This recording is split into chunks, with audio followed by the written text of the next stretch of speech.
Well, here is the petunia plant that I started back in August.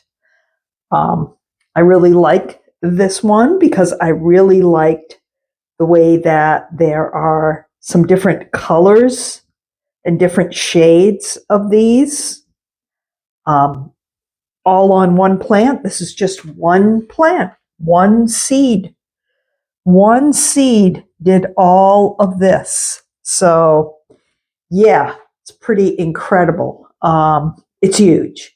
And obviously, it needs to be cut back, which is something that I'm going to work on today. Let me show you the other petunia plant I have and something else that I'm growing. So, here's the other petunia plant. This one is not flowering very much, and I really want to check the roots on it, see what they look like. I've got to take everything down, and refill it with some nice fresh water and nutrients at the very least. But if the roots look bad, this will probably have to go into the trash, unfortunately. I think it may just be too large because I've got some pretty decent growth up here. It just isn't really flowering. So either it's the nutrition or something like that. I've also got a lot of dead stuff in here. So again, this needs to be cut back quite a bit just for its own sake. Now, let me show you the other plant I have. I planted this around, I believe around Christmas time. We're mid-March now. So these do take a little while to grow. Petunias grow a little bit faster, but this is a bell pepper plant. And here are some little areas where we're going to get some flowers. I don't know if all of these little areas will fruit. Sometimes you get flowers that don't really bear fruit, but yeah, these may. You can see these are absolutely huge leaves. This is not an aphid, by the way. I almost had a fit one day when I saw it because I thought it was, but no, it's not. That's just little, I'm not sure what that is. That's probably part of the pollen or something in it, but yeah, it's not an aphid. The flowers are kind of white. So I think it's just part of that, some of the things that are starting to flower and, open up more and things like that. So yeah, that's what that's all about. But anyway, yeah, it's a very, very healthy plant. I would like to put it in my bigger Aerogarden, which is this one here, the 9-pod rather than the 6, because I think it may need a trestle at some point. And this style takes a trestle, and I have one. So, that will be good. But yeah, step one is going to be cut them back and see what I think. Once I've done that, bring them over to the sink, clean everything out, and get them all reset up again. So let's see what I can do. Okay, so here's the big guy. And unfortunately, the way that these roots are, I seriously, seriously doubt that I'll be able to get enough of these roots up through the hole, the little hole for the pod in this deck, which is, very small. There's an example of one right there, if you can see it. I mean, it's just a couple of inches wide. There's no way that I'll be able to get that through there. And that's what I would have to do to transplant this into another Aerogarden. So I think what I'm going to do instead, I'm looking at these roots and they look pretty good still. There's a little bit of darkening, but they really aren't bad. Look at the way they form to the shape of the reservoir and everything. I mean, they're something. I'll probably cut them a little bit and rinse them and clean them, make sure that, everything's fine with them. I'll clean out the inside of the reservoir. I'll put in fresh water and I'll put in nutrients. And I will just continue to keep this and see how it does until maybe I'd be able to get enough of it through to transplant into soil, or, you know, it may have to go then, and I'll put the peppers in the bigger one when they really need it. They absolutely don't need it right now. So let me get to work on this first one. I have trimmed this down now quite a bit. So let me get to work on this, and then we'll take a look at what's going on with the other guys. Well, you're going to be shocked at what's happened. Let me turn the camera around and I'll show you.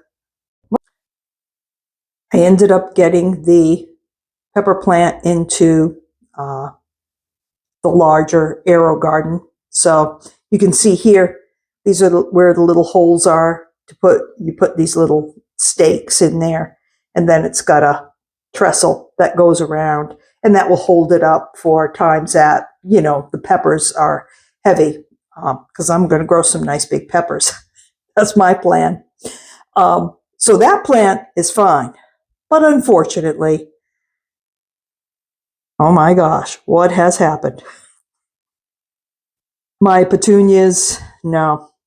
I think I let them grow a little too big, and they're old. I mean, they are over 7 months old. So yeah, I think they've kind of had enough. They were just so large. As soon as I started cutting the sides, the top, the front, I could see that in the middle, there was just so much of that dryness and just big, thick branches that I wasn't really going to be able to do anything with in order to keep them in shape and things like that. So they've run their course. I've got the parts to all of these Aerogardens in the dishwasher right now. There's the other one here. Poor lonely little thing.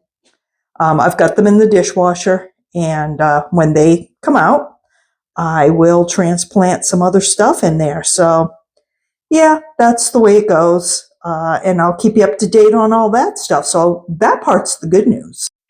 All right, so everything's out of the dishwasher, nice and clean. And this one I'm going to use this kind of a deck with, and I'll tell you why. It is because we're going to grow something different in here.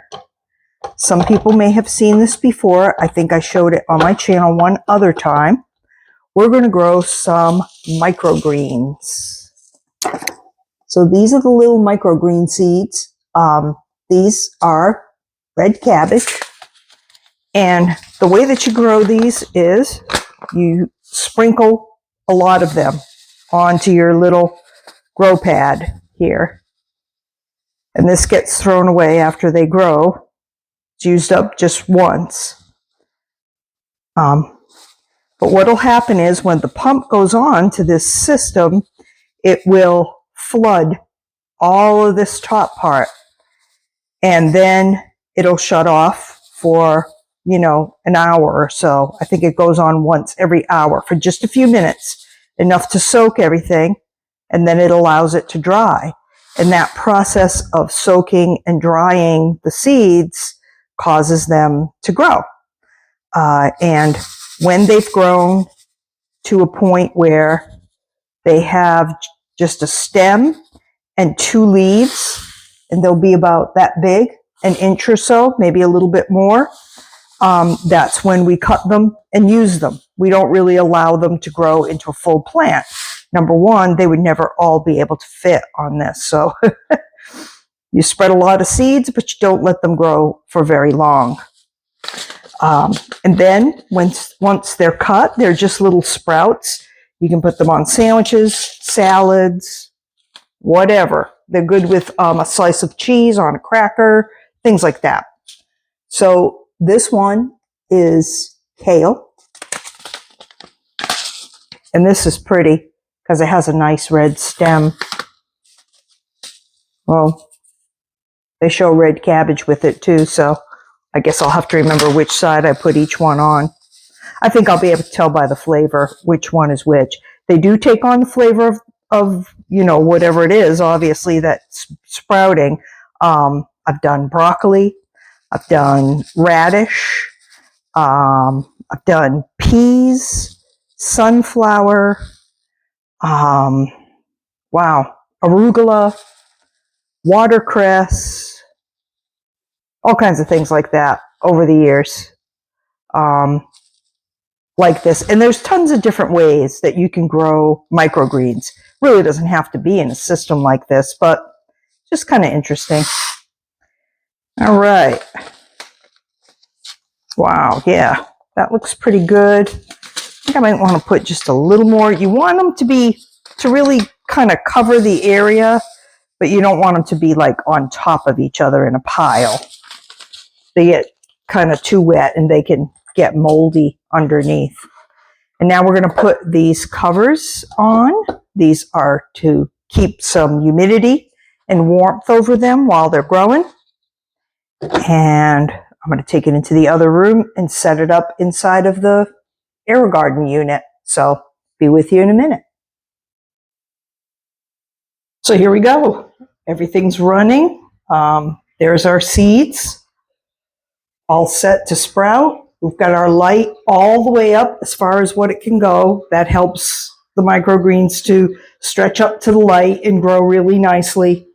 I've tried it different ways, and that's the best way for it to grow, believe me.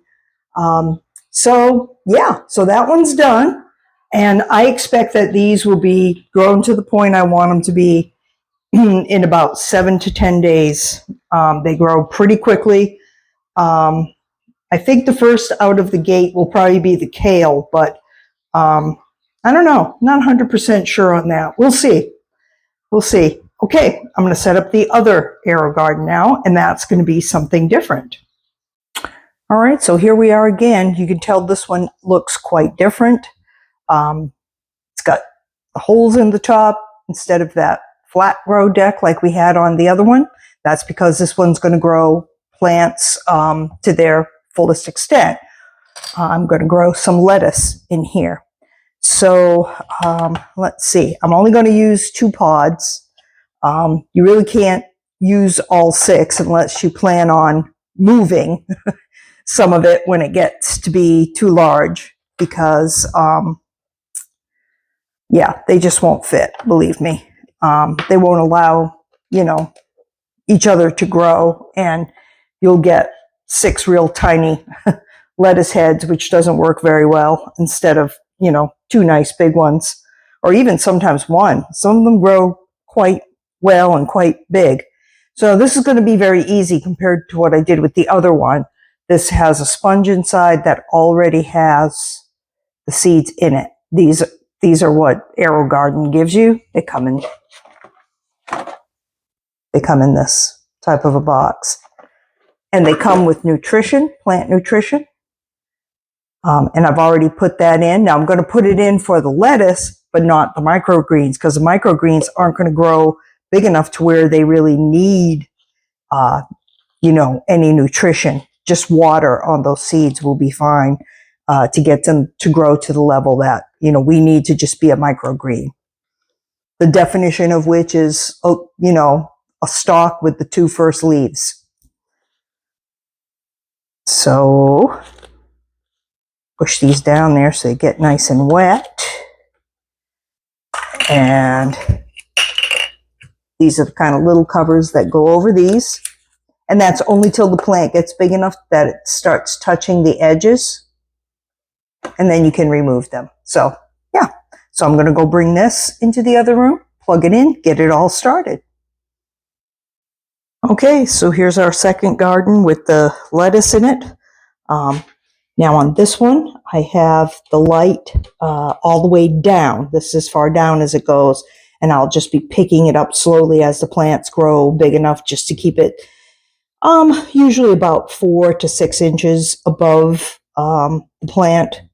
And this is the kind of lettuce that you just cut a little bit off at a time, use a few leaves at a time, and that's about all. So from here on out, it's very easy. Just have to add nutrition every couple of weeks, make sure my water stays nice and full, and, just watch my plants, raise my light when I need to, and that's it. They'll probably come up in about a week. And then after a month to 6 weeks, I'll have taken all the lettuce out of it, probably, that I'll be able to get. They don't really last a long time, these lettuces, but yeah, it's enough to mix with some other greens and make a decent salad. So yeah, thought I'd show you that. Haven't shown these to anyone for a while. So yeah, it's also a beautiful day here. So I'm going to sit here on my front porch in the sun, and I'm going to read my book.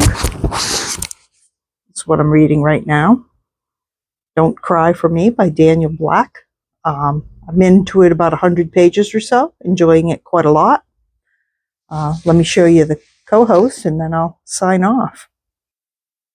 She loves to lay in the sun. So there she is. Sometimes this is what she's doing when I make a video. She's really not in Palm Springs, but I don't know. Maybe it feels like Palm Springs to her. But anyway, I thank you all for watching. Have a great day.